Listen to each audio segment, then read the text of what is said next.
Laura Green, and really appreciate you being here. I think you're going to talk about something fishy, and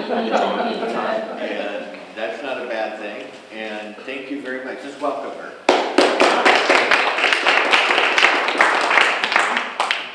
I forgot my mouse, so I'm going to prop my computer up here and click as I go.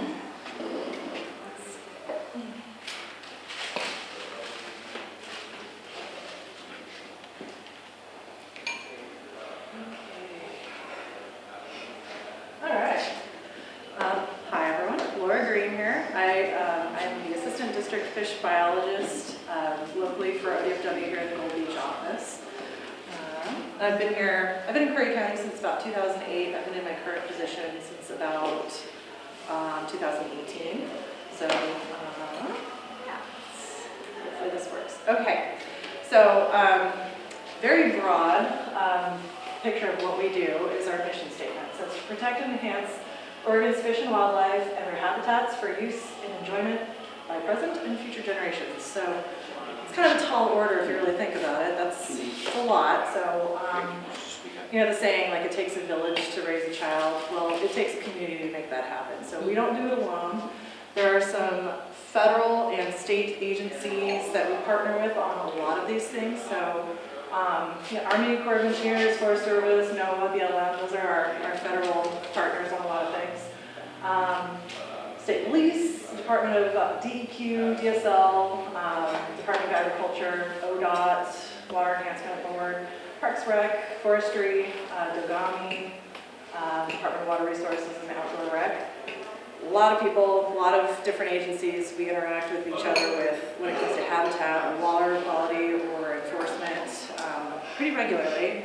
Additionally, some community partners that we work with, so on a smaller scale but more intimate, we work a lot with the Curry planning department, so whenever somebody wants to build, if they're near water, we're usually involved. Riparian ordinances are really important for stream health and habitat.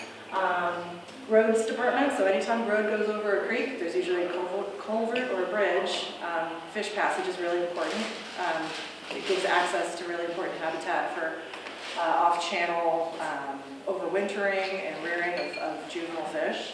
Private timber, that's huge. Like, there's so much private timber out there, and that is habitat that is really important for fish and wildlife, and they're great partners with us for managing these niche habitats. Tribal groups, and then the community, so landowners, business owners, everyone that lives here. If you like bird watching, if you like fishing, if you like hunting, if you are beach combing, you are involved with ODF&W work. It's really important. So thank you. And when I say we, so this is who's in our office. We have Steve Major, he's our district fish biologist. John Weber, he's our step biologist, so he's kind of in charge of salmon trout enhancement program. So that's a lot of volunteer work, a lot of education and outreach for adults and children. Me, so I work mostly in the monitoring and research side of things. So whenever there's a survey crew out there working on stuff, I probably trained them, or I'm with them, or something along those lines.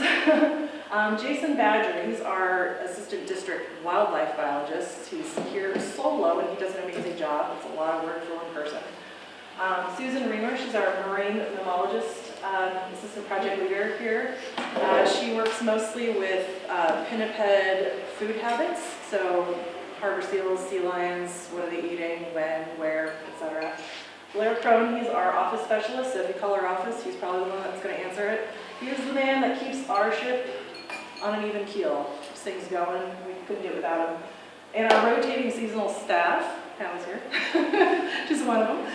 They are our backbone. They are out there every day, boots on the ground, boots in the water, waders in the water. They are working their butts off, and we could not do it without them.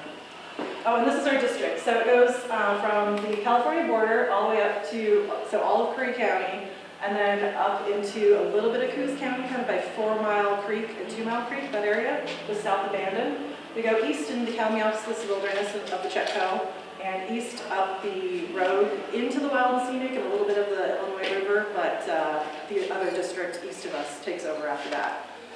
So that's our area.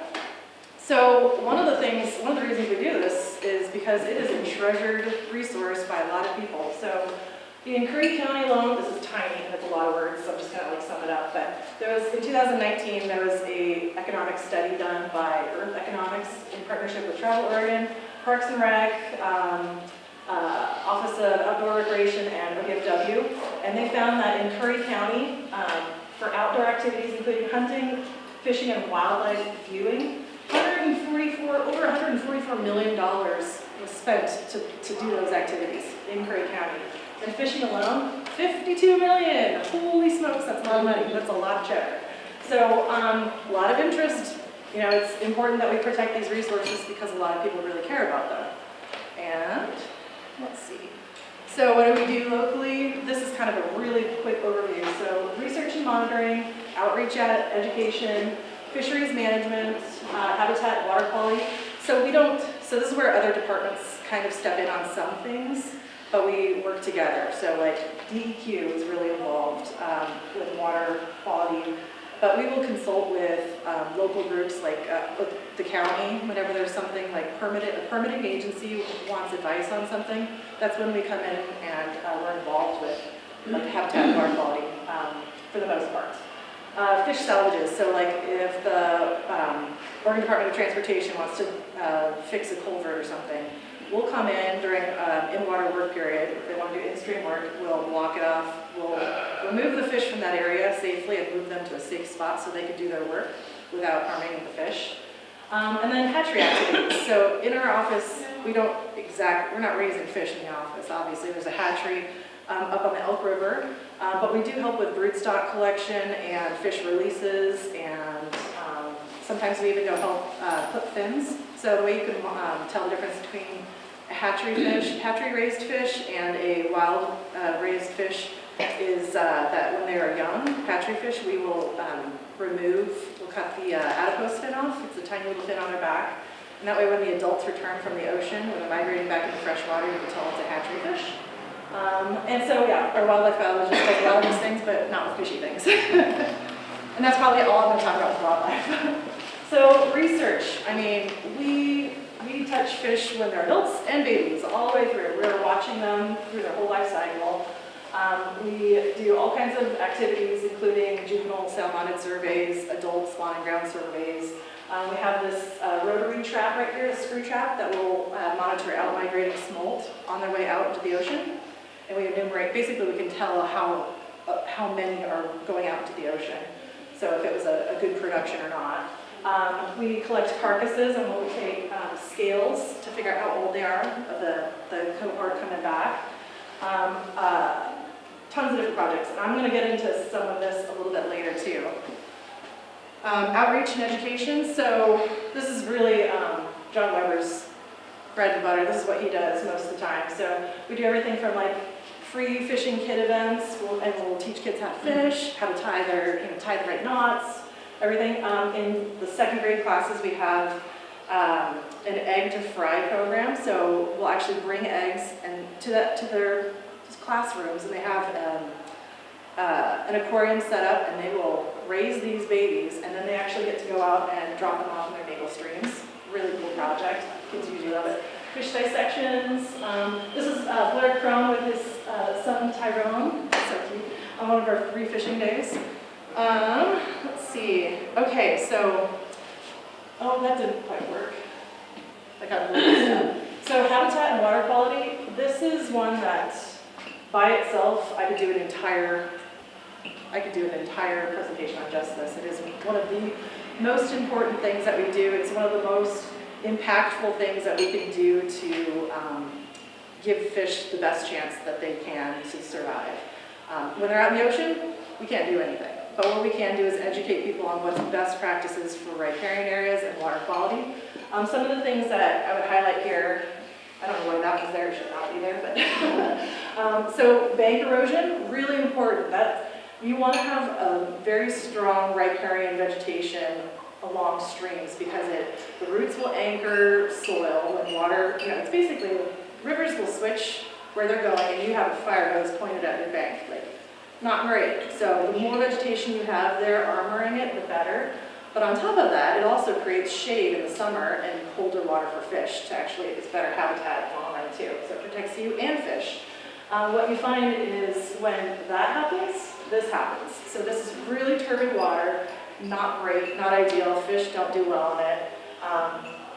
Sometimes it happens naturally, but when you can mitigate it with good action, all the better, right?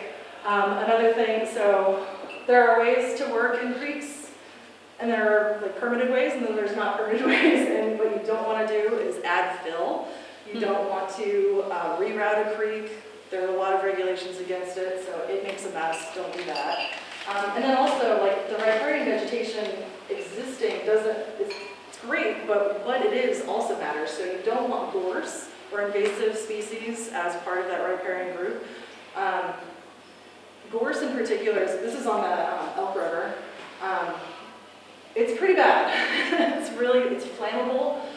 It outcompetes every native plant there, and what it also does is it'll block off off-channel habitat so like in the middle of the winter, when the rivers are raging, little baby fish that are overwintering need to find pockets of water with lower velocity so they don't just get swept out and killed. So a lot of times when things flood, it'll open up to off-channel habitat. When there's gorse, it blocks that off and it makes that really not accessible. So that's no bueno. And that's what happens here. So this might be a familiar place to some folks here, but this is North Bank Road on the Pistol. It'll happen eventually, like naturally, floods happen, but the more off-channel connections that you have, the better for moving water around appropriately. I think, so this is an example of that working well. This is Sullivan Gulch. It was a habitat project that was done just before I started this job, and it's a collaborative effort with the Curry Watershed Partnerships, state parks. I think there were a few other groups that were involved as well. I know I'm forgetting some, but basically it's also flooding, but it's flooding into some back channel habitat that was carved out basically. It was naturally there, but it was basically reconnected. And then you see little seedlings. If you go out there now, this is like on your way out to the lighthouse at Cape Blanco. Those trees are getting bigger. It's going to be great. I'm excited.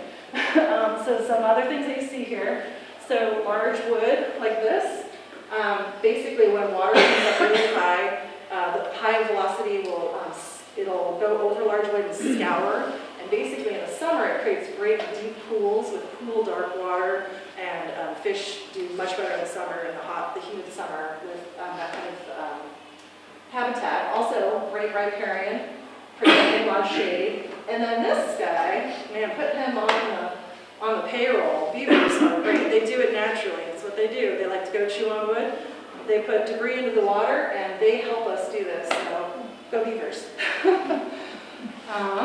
So fish presence and passage. This is another thing that we do pretty regularly. This is one that we'll do with, we'll work with the roads departments and also private timber. So a couple of examples of good and bad passage. So you can't imagine a fish going through that, right? Not so great. So that's a decommissioned bad culvert that needs to be replaced. Here's a great one.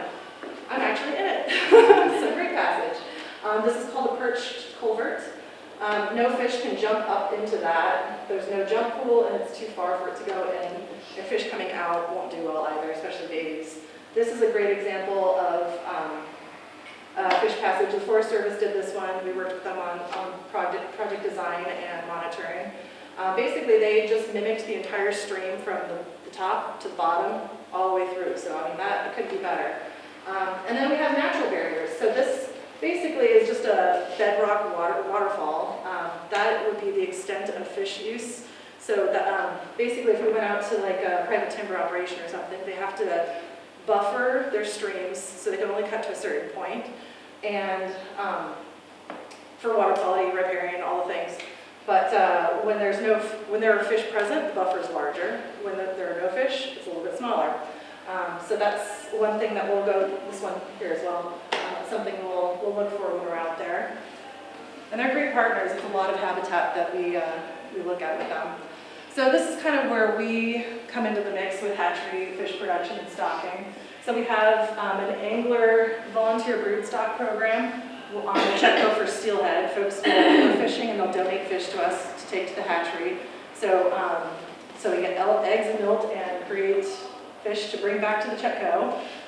When we don't get quite enough doing that, we'll take a tangle net out and we'll collect a few more and just add it to the mix. Here we're releasing some Chinook into the Chetco and some rainbow trout into Forest Creek. And here we are hand clipping adipose fins from steelhead at the Elk River Hatchery. Okay, so fisheries management. This is, everybody loves fishing around here, right? So a lot of happy faces, a lot of fish. We have to keep a close eye on what's being caught, how much, when, etc. We have our regular fishing regulations that are in the book. So these are the standard regs. They're printed every year. They're in law. They're in rule. But we do have the ability to do in-season changes based on different factors. That could be weather. Could be if we have a drought year. That fish coming back in the fall might get kegged up into just single pools. They can get a lot of pressure on them. So we'll make in-season adjustments on when people would fish, how much, like daily bag limits or gear restrictions. Great online, you guys have great online resources for information. We go there all the time. Awesome, thank you. So that was kind of an example of that actually happening. So when water flow is great, no problem, all right, everyone's happy. But when fish get stuck and a lot of pressure on, it could do a lot of fish could be harvested really fast. So we will put in temporary regulations every once in a while. So as I alluded to, Mother Nature and our management guides, plans guide our actions. So temporary rules for low water closure, like I mentioned, gear restrictions. So also all of our monitoring, we might find that we're expecting a low return or our escapement was low. So escapement is when we're counting the fish that returned back to the rivers, got through all the fisheries that are in the spawning grounds. Those are the fish that got through all of the loops and are doing their thing. So that is what we call the escapement. Forecast is based on all of the information that we have, what will next year look like. So a combination of those will also change what kind of regulations we set in place for the next year. And also warm water conditions. So like last year we had what was called a hoot owl. Basically that just kind of limited what time of day people can fish. So in the hottest of the day, we didn't want people out there fishing because the fish were so stressed out. So those are some examples.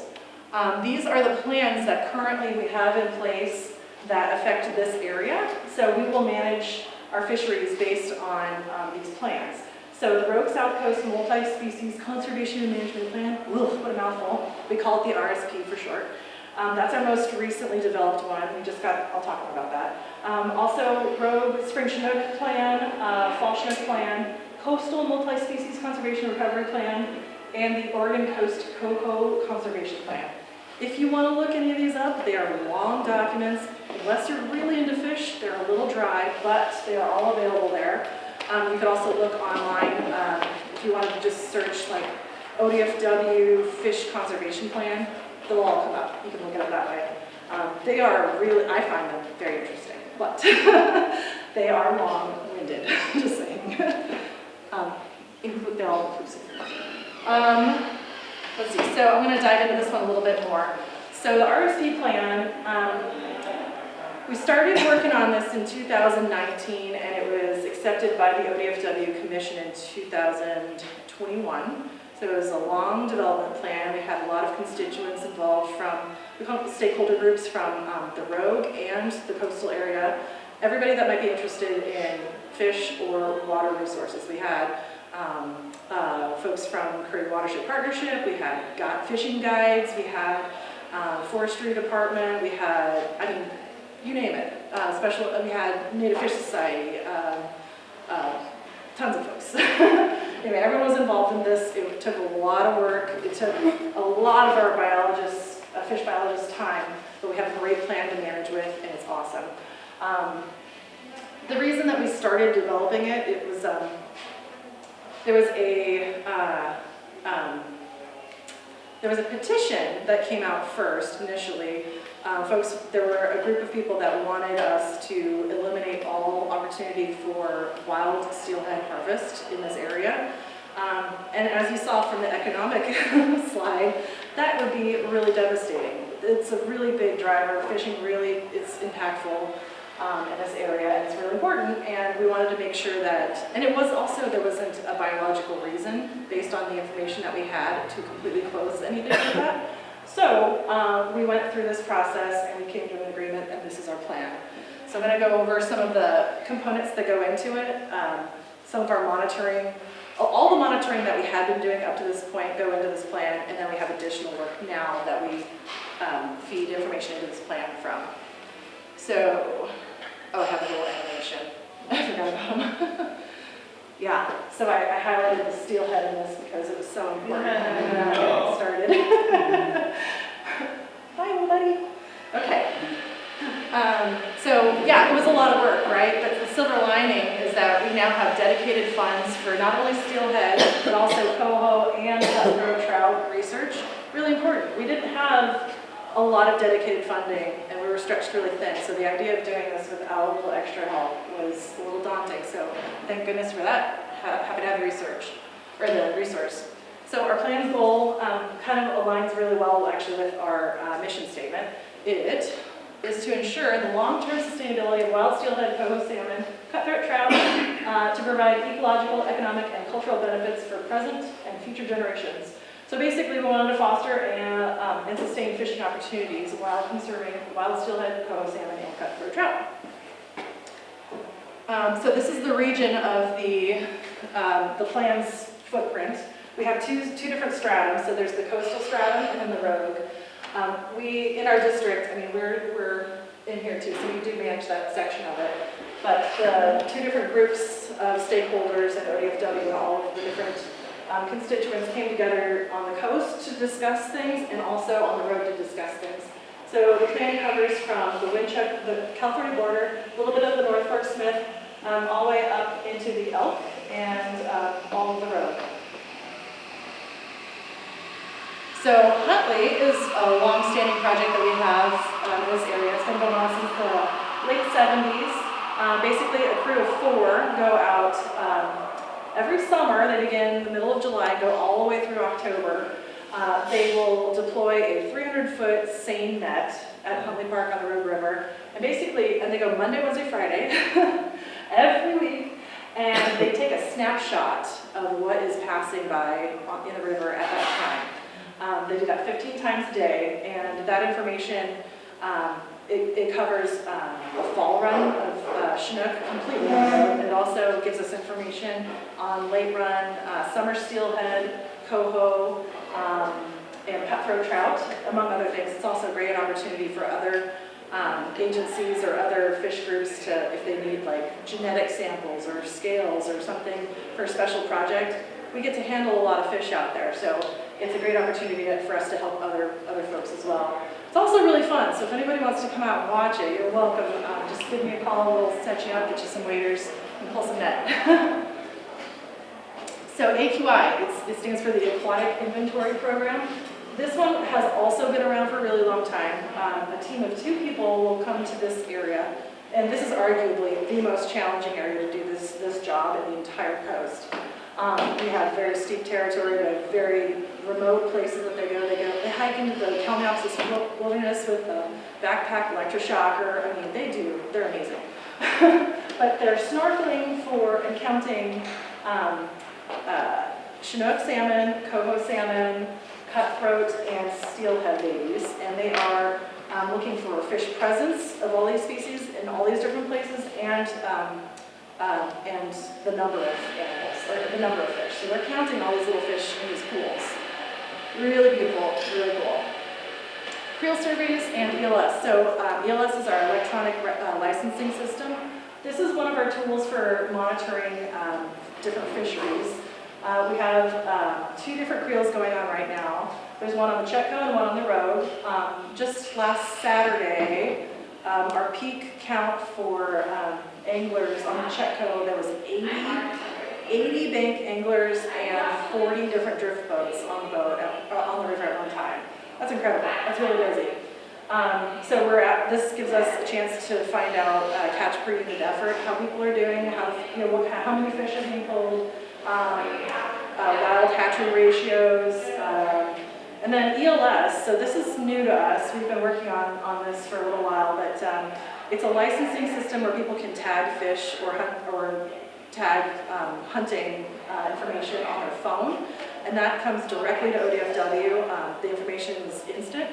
Whereas paper tagging, it's more traditional, it's what we've had for a long time. People will write down what they harvested, and we may or may not find out what that is. It doesn't always get turned in, so that information can be lost to us.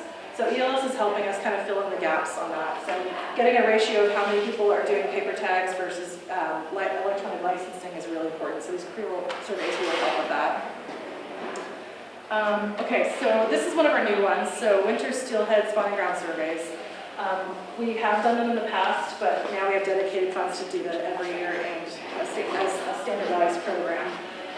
This is really hard. I mean, it is hard enough to do this in the fall for fall Chinook, but this, when the water's up, it is incredibly hard. People are walking up against raging water, up waterfalls, around waterfalls, and it's hard, but it's beautiful work. We count these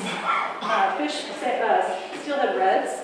They're basically fish nests. It's where they lay their eggs, and we will mark them with a little painted red rock, and we count them all over the district. So we'll be doing that all through April. We start that November 1st and go through April on that. And the waiting is the hardest part.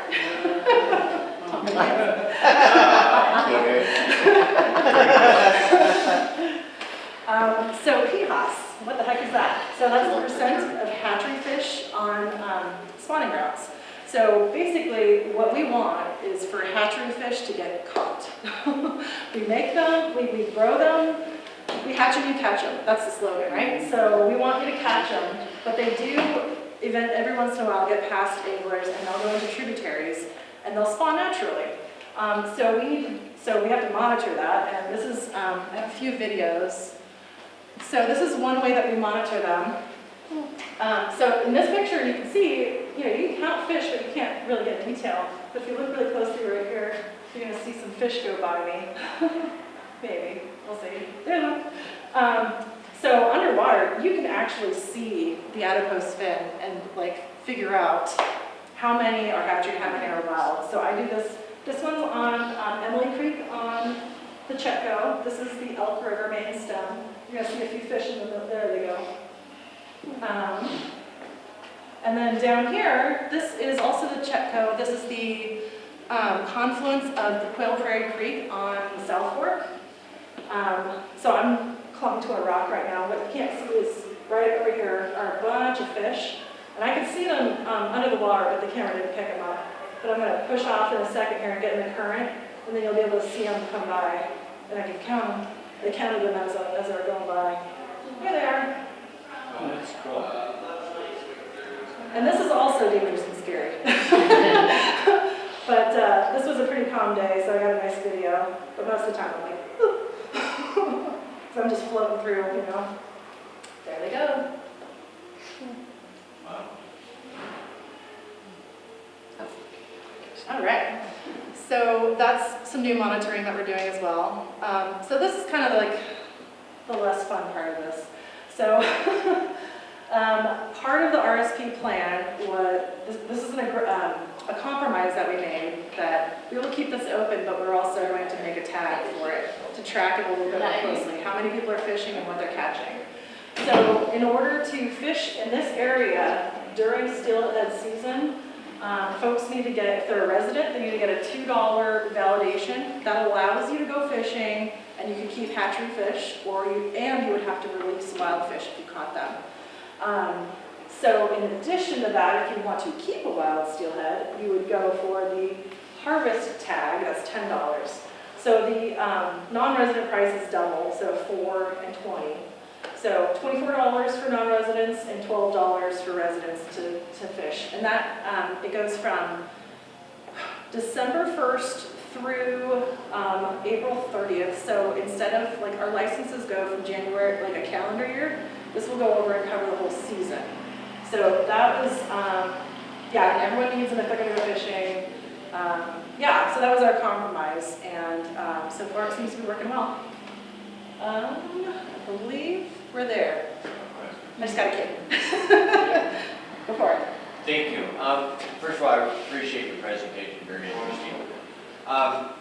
On the Elk River hatchery, where do those fish go? I assume they go not just in the elk, but other places, is that correct? Yeah, so they have their own production. They have a fish ladder, and they'll, fish will come up and they'll produce fish there on site for the river and release it there.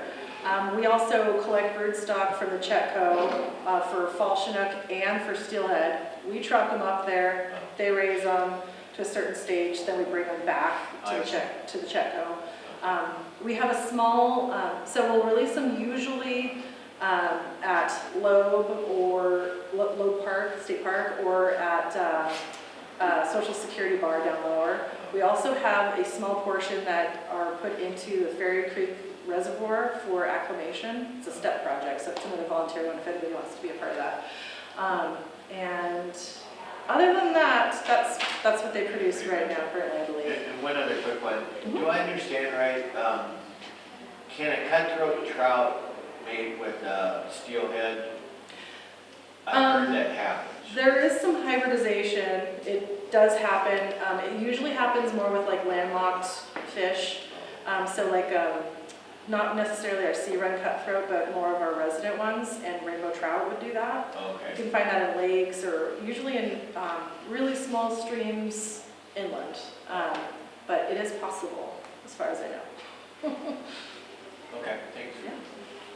What's going to happen with the erosion in the North Bank where they got the road blocked up? I don't know. You can't, I mean, armoring is not going to work. You can't come in. No. So they're either going to have to change the channel, which you said is a no-no. Yeah, it's definitely, well, you're not going to be around the road.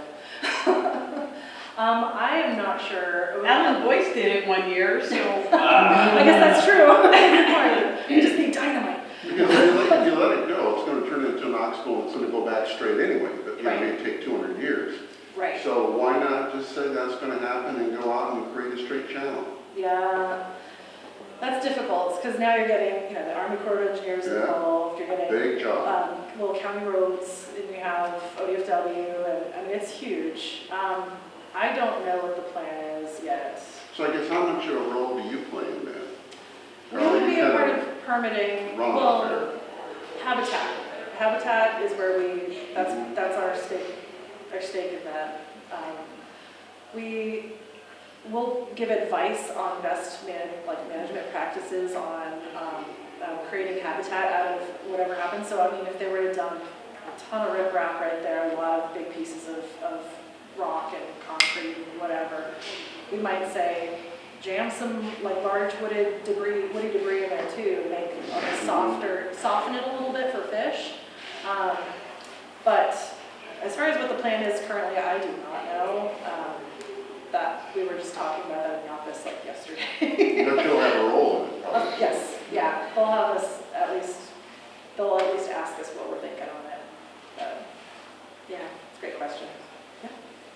I assume Mr. Harvey made sure you mentioned beavers today. Can you please mention ducks at the same Say that program? again, can I please what? Mention ducks. No, Can't just mention beavers without. Oh, mentioning dogs! ducks. Ducks! Oh, yeah, right, yep, got it, yep, of course. Ducks. Yeah, ducks enjoy